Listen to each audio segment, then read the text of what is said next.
Tunamalizia sehemu ya mwisho ya movie yetu kali, na baada ya Yong kukataa kukata tamaa, anarudi nyumbani na kuanza mazoezi. Na ghafla anapata taarifa kutoka kwa mtu mwenye barakoa akimwambia kuwa video mpya imepakiwa. Anafurahi na anaamua kuitazama na kufuata maelekezo yote. Unaweza kujiuliza kwa nini? Kwa sababu video hiyo ina jina la jinsi ya kuishinda Taekwondo. Inaonekana kana kwamba mtu huyu anamfuatilia shujaa wetu na si kinyume chake. Mwezi mmoja unapita na hatimaye siku ya pambano inafika.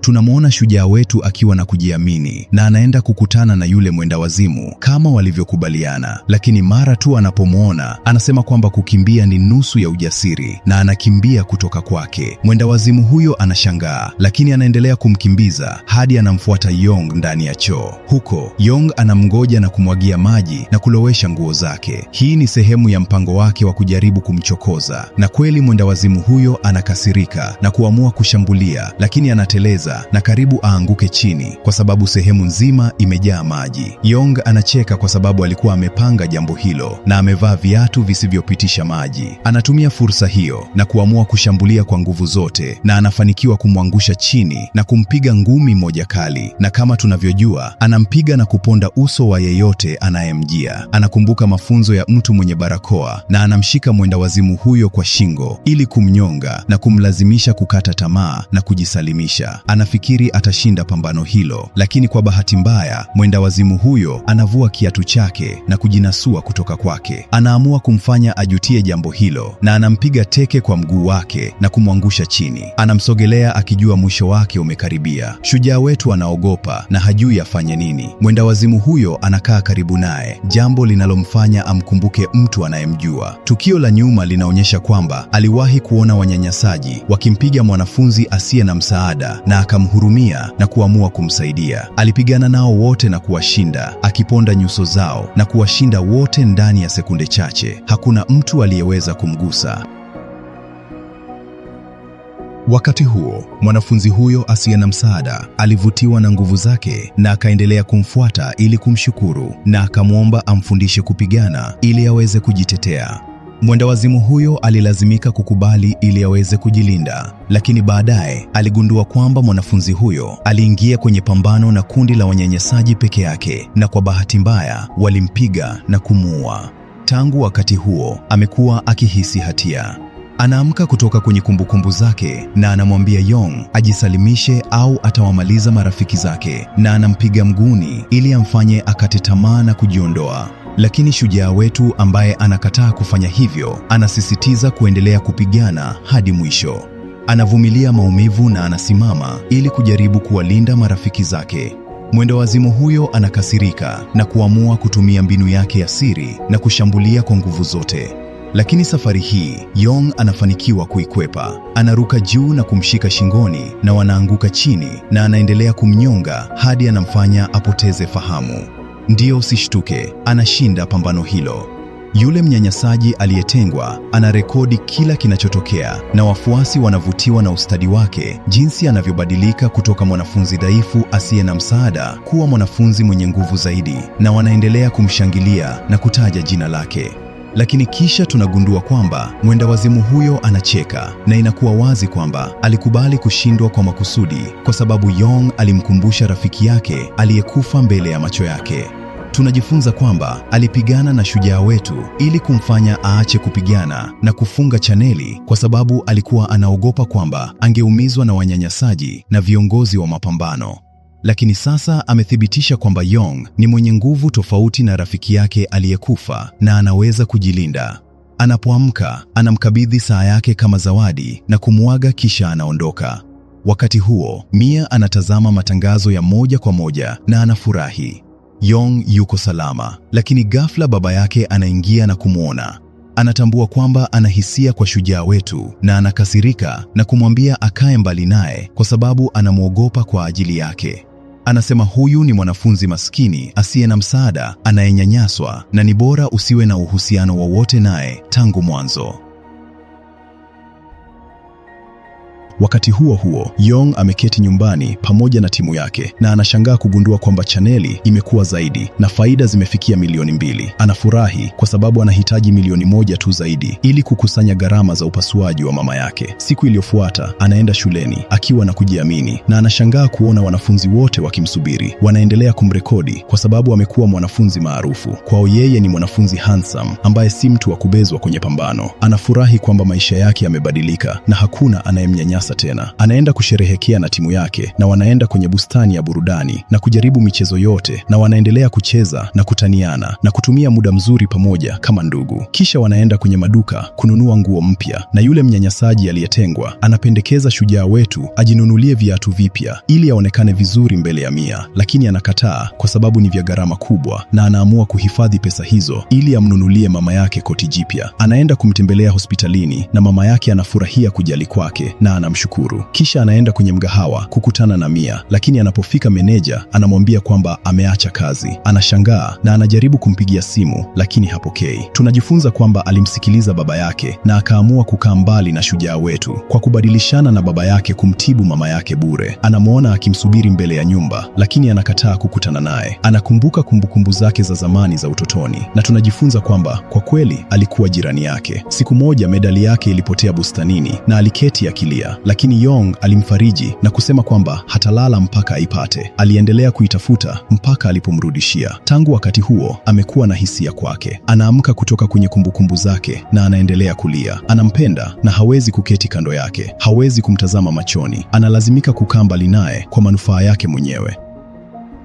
Siku iliyofuata, Yong anakutana na marafiki zake na yule mnyanyasaji aliyetengwa anamwambia kwamba amepokea ofa kutoka kwa YouTuber maarufu kushiriki kwenye mashindano ya mapigano. Shujaa wetu ana huzuni kwa sababu Mia hapokei simu zake, lakini analazimika kukubali kwa sababu bado anahitaji pesa ili kukamilisha upasuaji wa mama yake. Anaenda pamoja na timu yake kukutana na YouTuber huyo maarufu, lakini wanashangaa kwamba anataka kununua chaneli yao. Bila shaka wanakataa na kuondoka. Wakati huo, daktari anakutana na mama yake Yong na kumwonyesha video zake. Anamwambia kwamba anapata pesa kutokana na mapigano anayofanya na anamuomba amweke mbali na binti yake. Atafanya upasuaji wake bure. Mama yake anashangaa, lakini anaomba msamaha na kusema kwamba hawezi kuingilia maisha ya mwanawe. Anaondoka na kurudi hospitalini ambapo anaendelea kutazama video za mapigano. Anamhurumia, alikuwa akivumilia vipigo na fedheha, yote haya ili afanyiwe upasuaji. Anakumbuka nyakati ambazo uso wake ulikuwa umejeruhiwa na alikuja kwake na koti alilomletea kama zawadi. Anahisi hatia kwamba anafanya yote haya ili kumtibu yeye. Baada ya hapo, yule mnyanyasaji aliyetengwa anatembea barabarani na anamkuta msichana aliyeiba chaneli akimsubiri. Anamwomba amsamehe, lakini anatambua kwamba ana huzuni na anamuuliza kuna tatizo gani. Analia na kumwambia kwamba meneja wake wa biashara kwa bahati mbaya anamnyonya kwa sababu alimpiga picha kwenye video bila yeye kujua. Anamhurumia na anaamua kumsaidia. Siku iliyofuata, Yong anaenda hospitalini, lakini daktari anamwambia kwamba hali ya mama yake imezidi kuwa mbaya kutokana na msongo wa mawazo, na kwa sababu ya hili sasa anahitaji upasuaji wa gharama kubwa zaidi. Shujaa wetu anahisi hatia na anaenda kumtembelea. Anakaa kando yake mpaka anaamka na kufungua macho yake. Anatarajia atamkemea, lakini yeye anaomba msamaha na kumwambia kwamba amekuwa mzigo. Anasema, ninajivunia wewe kwa kuwa mwenye nguvu na kuweza kujitetea. Ninaweza kufa sasa kwa amani nikijua kwamba uko salama.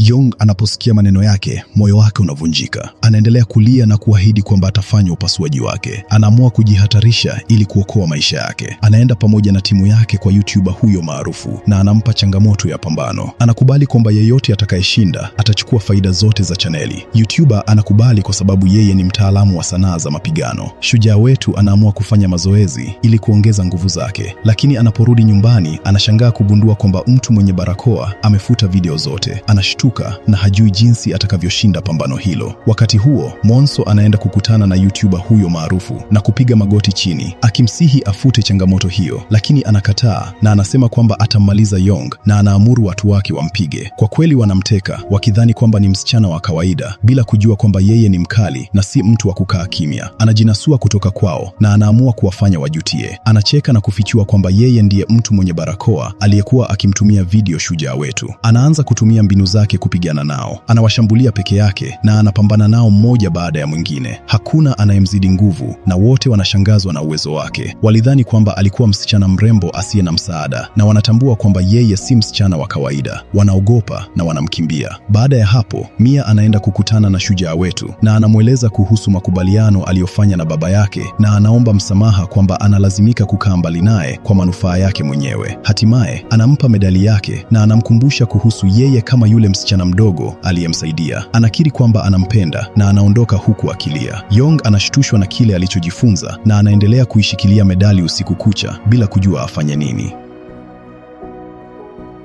Siku iliyofuata anaenda kwenye klabu na kumwomba bondia amfundishe, lakini anakataa na anamshauri ajiondoe kwenye pambano kwa sababu YouTuber huyo ni hatari na anaweza kumumaliza. Lakini shujaa wetu anakataa kukata tamaa. Ghafla Monso anampigia simu na kumwomba aje nyumbani kwao. Anapofika anamkuta baba yake akiwa ameshika barakoa na anaamua kumweleza kila kitu. Anafichua kwamba yeye ndiye kocha aliyemfundisha sanaa za mapigano na anajitolea kumfundisha Yong ili awe na nguvu zaidi. Yong anashangaa na bila shaka anakubali na kusema yuko tayari. Anaenda ufukweni pamoja naye na huku anafanya mazoezi magumu ili kuongeza ustahimilivu wake, na kila siku inakuwa ngumu zaidi kuliko iliyotangulia mpaka anamaliza. Anakimbia mlimani ili kuongeza kasi yake na kisha anajifunza aina zote za sanaa za mapigano ili kujilinda. Siku zinapita na shujaa wetu anahisi kwamba amekuwa na nguvu zaidi mpaka siku ya pambano inapowasili. Anaamua kumtembelea mama yake hospitalini ili kuangalia hali yake. Mama yake analia kwa sababu anafanya yote haya kwa ajili yake na anamwomba ajitunze, lakini Yong anaahidi kwamba atashinda pambano na kumtibu. Anamwacha na kwenda kujiandaa. Anakuta Monso akimsubiri na anamtia moyo akisema ana uhakika kwamba atashinda kwa sababu yeye ndiye mtu mwenye nguvu zaidi aliyewahi kumjua. Yong anafurahi kwa maneno yake na anaingia ulingoni akiwa na kujiamini. Watu wote waliomsaidia wanatazama ili kumuunga mkono. Kisha YouTuber anawasili na umati wa watu unaendelea kumshangilia kwa sababu hajawahi kupoteza hata pambano moja katika maisha yake. Anakataa hata kumsalimia shujaa wetu na anamdhihaki akisema kwamba hataonyesha huruma yoyote. Lakini Yong anajua kwamba anataka kumchokoza na anajaribu kudhibiti hasira zake. Pambano linapoanza, YouTuber anashambulia kwa nguvu zote, lakini anashangaa kwamba Yong anazuia ngumi zake zote kwa urahisi. Anatambua kwamba ana nguvu zisizo za kawaida. Umati wa watu unaendelea kumshangilia YouTuber na kutaja jina lake. Kila mtu anabeti kwamba atashinda. Yong anapata msongo na anahisi yuko peke yake bila mtu yeyote anayemuunga mkono. Lakini wakati huo Mia anafanya matangazo ya moja kwa moja na anakiri mbele ya kila mtu kwamba anampenda shujaa wetu. Anawaambia kwamba yeye ni jasiri na humlinda kila mara, shujaa wa kweli, na anawaomba watu wasimame upande wake na kumuunga mkono. Kwa kweli kila mtu anaguswa na maneno yake na wanamwamini na wanaamua kumshangilia.